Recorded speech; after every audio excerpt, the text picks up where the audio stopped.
Alrighty, fans of farm life, big trenching day today. Trench water. I'm going to trench for water out to the barn. We've rented this Toro Dingo 525 from Cal's Rentals out here in Enumclaw.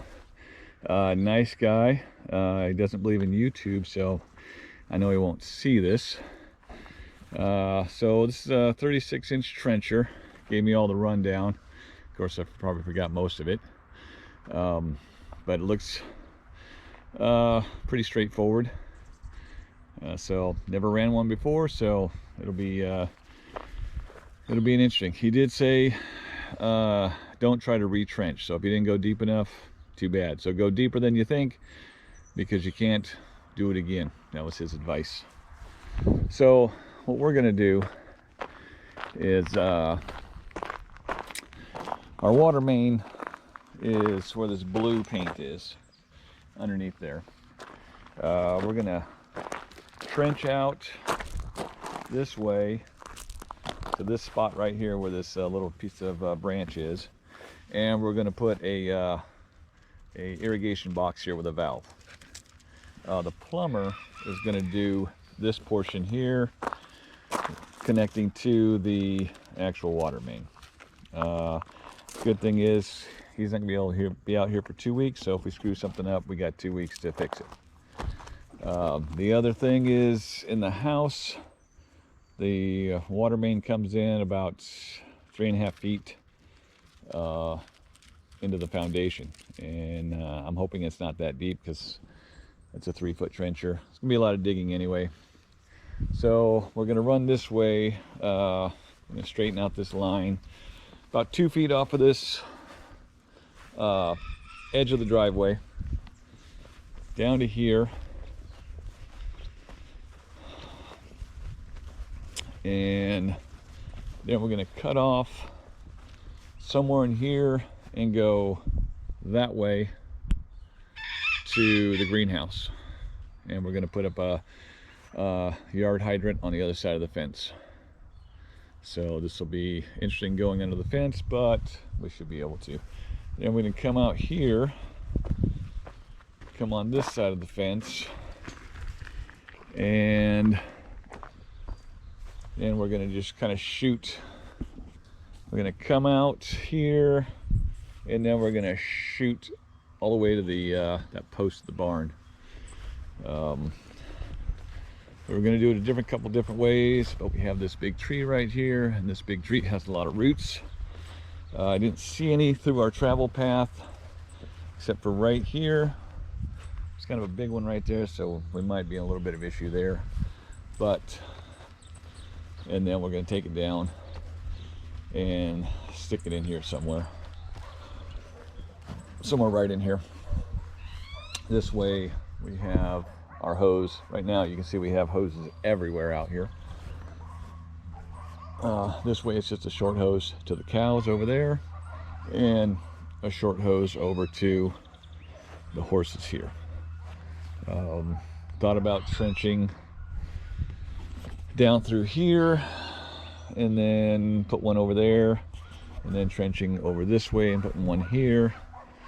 But we have a power line over here somewhere. Don't know how deep that is, but it's somewhere right where the tractor is, basically right in here somewhere. So definitely don't want to hit that. I hit the water main, and that's recoverable. Hitting the power line, not so much. So anyway, that's what we're going to do today, and then hopefully we can get this done before the end of the day. I do have it until 9 o'clock tomorrow, but I'd like to get it returned today, if at all possible. He said it should go by fairly quickly, even though you're going slow. I'm gonna get the big Dingo off the trailer and get it over here, see if we can't get started digging a trench. All right, I'll come back. Oh, this is going to be a couple day operation, so if you see me in different types of clothes, that's why.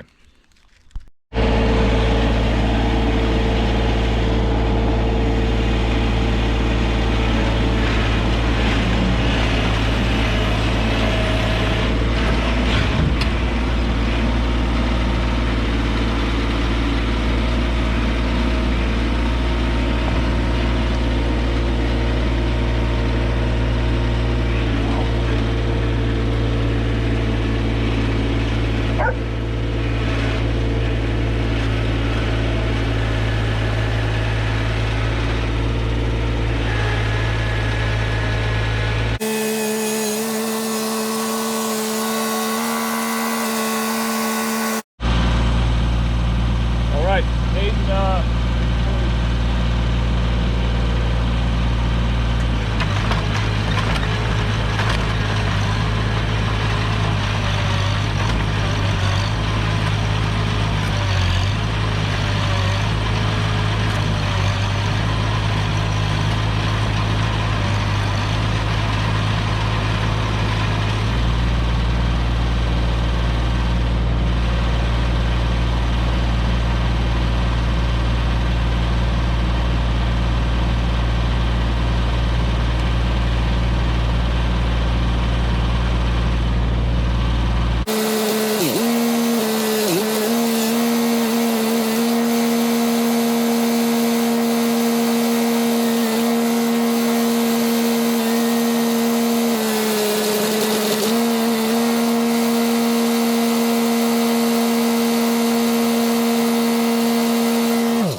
sorry, Cal.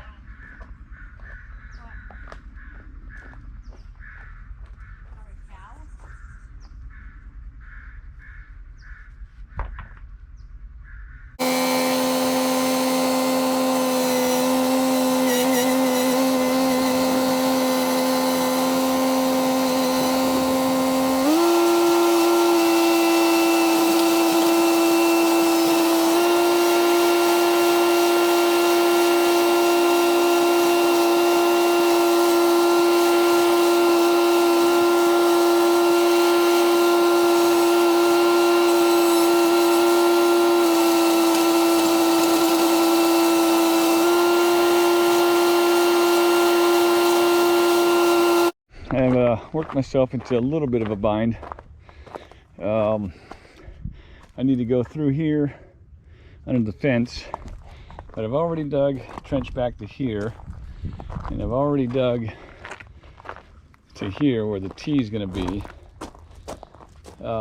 So Cal said don't run over the tracks or over the trench, get some plywood. I don't know why that guy thinks I'm a millionaire to have plywood laying around, but I did find an old piece. Hopefully it won't fall through, and we'll get this mated up here, and then we'll get to the other side. Should be a straight shot.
folks, what could go wrong when trenching, hooking up to your water line. This is what can go wrong. It's got a little aggressive with the trencher. You can see down there, but it's water lines right there, and it's leaking. I barely touched it. So anyway, I'm going to try some of this flex tape. Does it work? And then maybe put some hose clamps around the end. See what happens. Well, looks like the leak has stopped now. A little bit. Still coming out.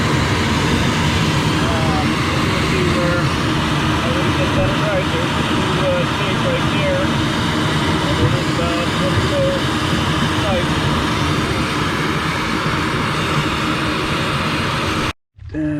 You can see down here, we hit the main line.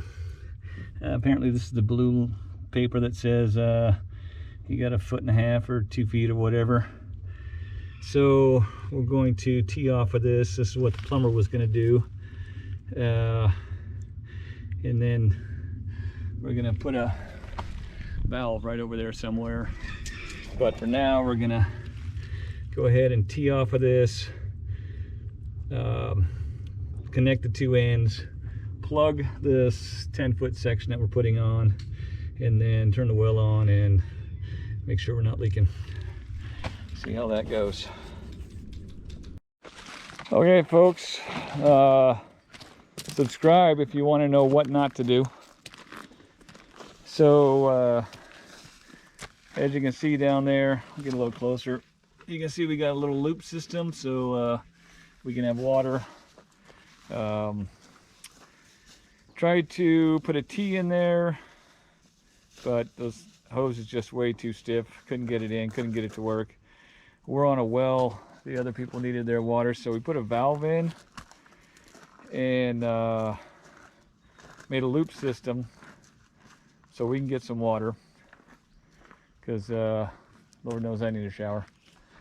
So this is it's now 8:50.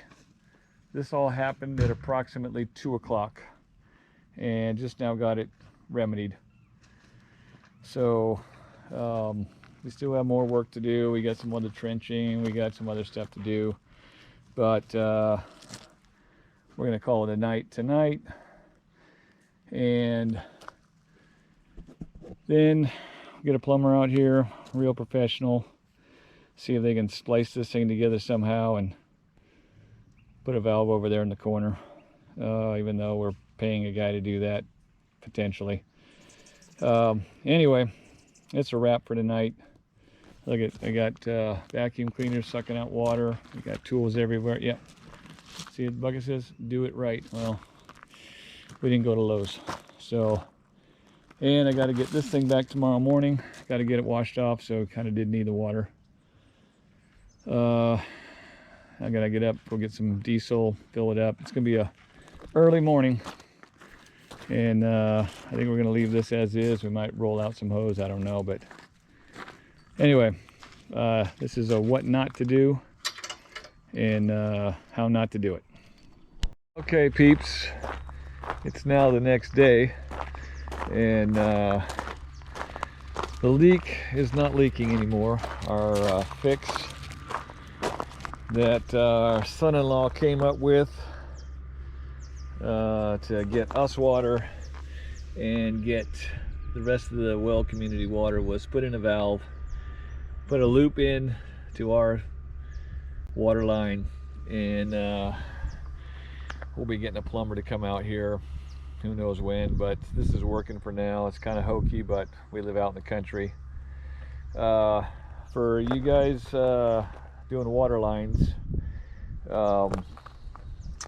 we didn't see it, but that piece of tape right there, it's a blue piece of tape that says, hey, don't dig with the equipment anymore, hand dig only. Didn't see that till yesterday. And what I was trying to do is, got a blue line marked out here. I think you can see little remnants of it. That was what the water people said our water line was, and it kind of came right over here. I think you can still see some remnants of blue here. So I'm thinking way over here. So I kicked back a little bit, and I wanted to dig it down because I'm figuring we're going to be digging that way to the water line. Only to find out the water line is really that way. So anyway, we got a lot of digging to do. Got to dig all that channel out. I dug all that by hand. Another tip: if you need to dig through this stuff, get high pressure water. It takes it out real quick. So another good idea brought up by son-in-law Jeff, post hole digger, to get all this loose dirt out. It's a good arm workout, and doesn't kill your back like shovel does. So just a couple tips for people who want to do this water line connection. Don't be daunted by a little bit of work you have to do. You see YouTube videos out there where they just run a trencher, and it's really easy. Run the trencher, lay a line, put some connectors in, throw some hydrants on. They're done in a day. Well, if you live in Glacier Valley like we do, it's not as easy as just running a trencher. Like I said, I got this trencher from Cal's Rents in Enumclaw, Washington. Nicest guy in the world. I think I'm gonna rent a log splitter with him. And yes, I'm buying some time, taking a little break. It's hot out here in the sun. But he doesn't do YouTube. He told me YouTube videos are for people who don't know what they're doing. And I'm gonna guess Cal's right on that one. So he also told me if I had the rocky soil was too rocky, I should use an excavator. But like I said, Cal's not gonna watch this video. Cal's not gonna see all these rocks we had to pull out of here. And if you do, Cal, if somebody alerts you to this video, I apologize. I couldn't stop once it started. Well, until I hit the water main. But anyway, post hole digger, good idea from Jeff Hagemeyer out there. You can follow his YouTube channel if he has one. Anyway, back to the grind here. Alright, this is where one of the yard hydrants are going to go. We're going to tee off of this also so that we can eventually run a little water line into the barn for a hot water tank or something. So I got to make this a little bit bigger. I'm going to go ahead with use the auger and dig around this end piece so we got a little bit more room to work. And then probably put a little bit of a line into it so we can tee into it, and then put a 90, go there somehow. Anyway, that's future state. So anyway, I'm going to dig around this with the auger.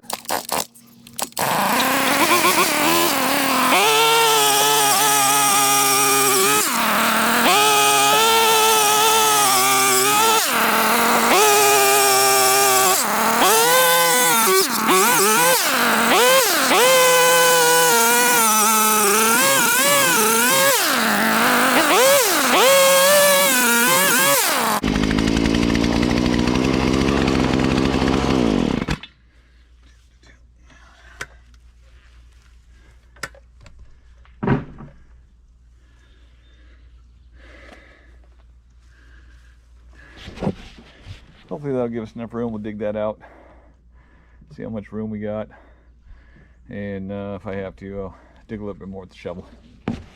That's, by the way, Harbor Freight Predator auger. I think I've used this in another video. As you can tell, it's kind of hard starting, but once it gets running, it's pretty good. It does come with longer auger bits, I think, and it comes with bigger, wider. I think that's a 4-inch. It comes in 6 and 8. I think it comes in 4 feet, maybe. Anyway, We'll come back. We're gonna unroll this first 100-foot section. The bear to fight with, and it's probably gonna go to somewhere where this piece of plywood is. But I'll just set this camera down, and you can kind of see how we have to fight it to unroll it. Hopefully you can see that.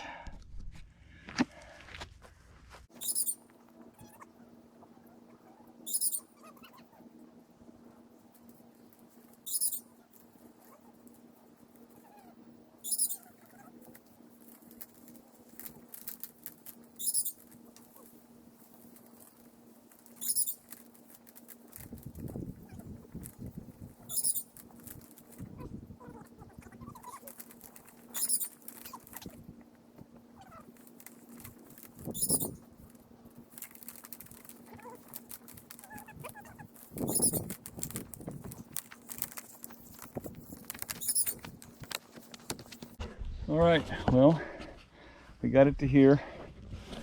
This is where we run out, and that's where our lawn hydrant's going to be. So to tap into there, or just roll it down and have the cutoff somewhere in here. Anyway, that's how you do it. It's a pain in the ass. You can't kink this hose. It's kind of easy to kink. You just kind of roll it out and try not to kick too much dirt in the trench. All right, we got a little change up here. We've got fittings everywhere. Got a bunch there. Got a whole bag. When we had that big massive leak, I just bought a little bit of everything. So we were going to use basically what I had in here before was this piece here, this little nipple, and a 1" to 3/4. And I thought, well, why don't we just get a male 3/4 and 1" and have any plastic? So we found these, and I think this will work. I mean, it threads in there. So we're going to go with metal to metal, which is what they really want. And then this is 1" which will fit in here. This will fit in there, heat it up a little bit, shove it on there. My only thing is how much to tighten this. I did 3 turns tight, and I don't know if you can see this little black Sharpie. That's where it ended up. I could probably get 1 more full turn. I don't know, but I think that should work. Just put some of this. I've got some of this thread sealant, and I've got some Teflon tape. So we're gonna go with that route instead of the plastic. We're gonna take a little break for lunch, and then come back, put that stuff on, and see how well it works. These got these metal elbows on. I'm going to hook up this little section with a T in it for this one out here by the barn, and then the other one is just going to get the long pipe ran into it with some hose clamps on it. Alrighty, we're going to eat some lunch and come back. Okay, we're going to put these on. Suggested use a lighter, not a torch. This stuff is a little thinner walled. Just got to heat it up a little bit and slide it on, and it goes on fairly easily.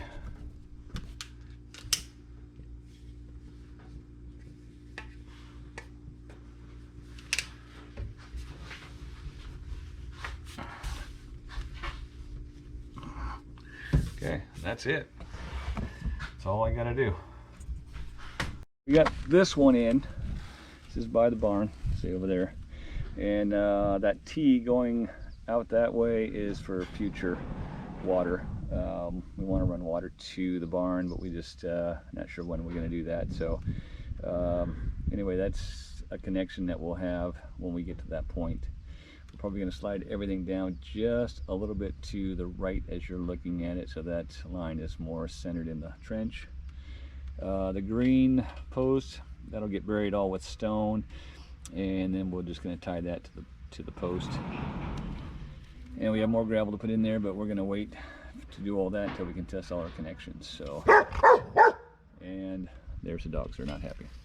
So that's this one. We'll be moving on. All right, we just made this joint up right here. I didn't want to bore you with the swearing and getting that adapter in there. It's actually pretty easy. If you had some kind of gloves that were sticky that you could grab onto the piping, that would be a much better idea, just so you get some leverage. And try not to do it in the wind, because the wind blows the lighter out. So, but anyway, we got that one done. Now we're going to come down to here, put a T in here to run back that way, and that's where the other yard hydrant's going to be. So our T's going in here next. Alrighty, so we got this yard hydrant in, and we got our T down there, so we got everything connected. We are now just waiting for the plumbers to fix the main break that we had a couple days ago, and then once we get that fixed, get the water connected to these lines, then we can test our connections and start burying stuff. So until that happens, we are out. We'll be back probably Monday when the plumbers come out, and Tuesday when they probably finish. So anyway, we'll be back on that. Out. Alrighty, want to give a huge shout out to Perez Plumbing. I'll put a link to their website in my video here. You can see that down there. They put a T in. They use their own PEX piping, and put the valve in right here, connected to our piping. We checked all the way down the line. Nothing was leaking on our end. He's going to come back tomorrow. I probably can't see that with the sun. Probably going to come back tomorrow and put a box on here so that we can access it and bury it back up. So we are pretty much done. We still want to run some locating wire on this side of the trench, but kind of come down here. Our T right here, don't have any leaks on our T, you can see that. We have one connection right here, no leaks coming out of that, and if it was leaking, it would be leaking because it's running at about 62 to 65 psi. Then our other connection is right there, and that seems to be working. We just got to test these. Turn that on? Yeah. Oh no, I didn't turn that on. Just need to test these yard hydrants to make sure the weeping valve goes. So we're going to do that right now. There we go. All right, we're going to turn it off. Yep, it's weeping. And you can see the water coming out of the weeping port. Okay, so that one works. All right, people, it's the final wrap up on the water line to the barn and the greenhouse. As you can see, we finally got this all buried. It's the big hole where the leak was. We got our irrigation box where our valve is. We got everything filled back in, and maybe a little side note, maybe something to help somebody else out. I thought about putting maybe a tarp down here to make it easier to put all the dirt back in, but with that trencher, yeah, that may have been hard to do. I don't know. Would have made it a little bit easier to get all the dirt back in. As you can see, some of this we had to get dirt from back behind our barn. We got a big dirt pile because some of this just didn't fill in. It's real, a lot of dirt, a lot of dust. I think once it starts raining, it'll settle back in. Can't really tell where the trench was now. But and then we have this one here. Got all the rocks in here. This was basically a lot of the big rocks that we took out. Gonna make something for the end of the greenhouse eventually. So it's just a lot of dirt out here. And then, you know, we've got it all the way, I think you can see it maybe in the shadows, all the way down the barn. So this will be a wrap on this one. Things I would have done differently: I would not have hit the water line, for one. That's one thing I wouldn't have done differently. It took us a while. I think I went with 100 psi piping. Probably maybe should have gone with maybe 160 psi, just as a little safety note. But I think 100 is fine. I don't think I'm gonna have any problems with that. I really don't want to dig it up again, so hopefully I don't have any. So even though I knew somewhat where my water line was, it was not anywhere near where they said it was. So if you are getting your water line marked out, I don't recommend going down about more than a foot or so with your trencher or backhoe, and then digging it out by hand, just to be on the safe side. So anyway, that's a wrap up on the water line to the barn and greenhouse. And I'll let you know if I have any problems. I'll put a little comment on, but I don't anticipate it. The water is fine. There's a lot of pressure. The water troughs we have, they're like 150-gallon water troughs. They fill up in less than half the time. So anyway, that's a wrap, and that's farm life.